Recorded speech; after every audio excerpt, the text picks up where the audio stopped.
రాష్ట్ర ప్రభుత్వం కోట్లు వెచ్చించి అమ్మ ఆదర్శ పాఠశాల కార్యక్రమం ద్వారా పాఠశాలల అభివృద్ధికి మౌలిక సదుపాయాలు కల్పిస్తుంటే నడిగూడ మండల కేంద్రంలో 3 పాఠశాలలో మాత్రం ఎందుకు విరుద్ధంగా వ్యవహరిస్తున్నట్లు కనిపిస్తుంది. కంటాత్మకూర్, ముత్యాలపల్లి, కౌకొండ గ్రామ పాఠశాలలు అధ్వానంగా పాఠశాలలు తయారయ్యాయి. అయితే నడిగూడ మండల కేంద్రంలోనే కంటాత్మకూర్ జిల్లా పరిషత్ ప్రాథమిక పాఠశాల భవనం పూర్తిగా శిథిలావస్థకు చేరిన పట్టించుకునే నాథుడే కరువయ్యారు. పాఠశాల భవనం పూర్తిగా శిథిలావస్థకు చేరి పైకప్పు పెచ్చులు ఊడిపోతున్నాయి. భవనం గోడకు చీలికలు రావడంతో చినుకు పడితే వర్షం నీటితో తేమగా మారడంతో పాటు స్లాబ్ నుండి నీరు కారడంతో చినుకు పడితే చిత్తడిగా మారుతుంది. శిథిల భవనాలు పెచ్చులు ఊడిపోతున్న గచ్చులు విరిగిపోయిన ఫర్నిచర్, ట్యాప్లు ఊడిపోయిన కుళాయిలు ఇవి ప్రభుత్వ పాఠశాలల తీరు. మన అమ్మ ఆదర్శ పాఠశాలలో భాగంగా పాఠశాలలన్నింటినీ సర్వంగా సుందరంగా తీర్చిదిద్దుతామన్న ప్రభుత్వ ప్రకటనలు కేవలం ఇంటింటికే పరిమితం కాగా ఏళ్లుగా అవస్థల మధ్య చదువులు కొనసాగుతూనే ఉన్నాయి.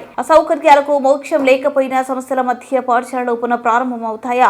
ఇంత నిర్లక్ష్యంగా వ్యవహరిస్తున్న సంబంధిత శాఖ అధికారులపై జిల్లా కలెక్టర్ చర్యలు చేపట్టాలని చెబుతున్నారు. పాఠశాల ఆవరణము మొక్కజొన్న బెండ్లు, ట్రాక్టర్లు, జేసీపీలు ఆ పాఠశాలలో వ్యవసాయ మార్కెట్ ను తలపించేలా ఉంటుందని స్థానికులు చెబుతున్నారు.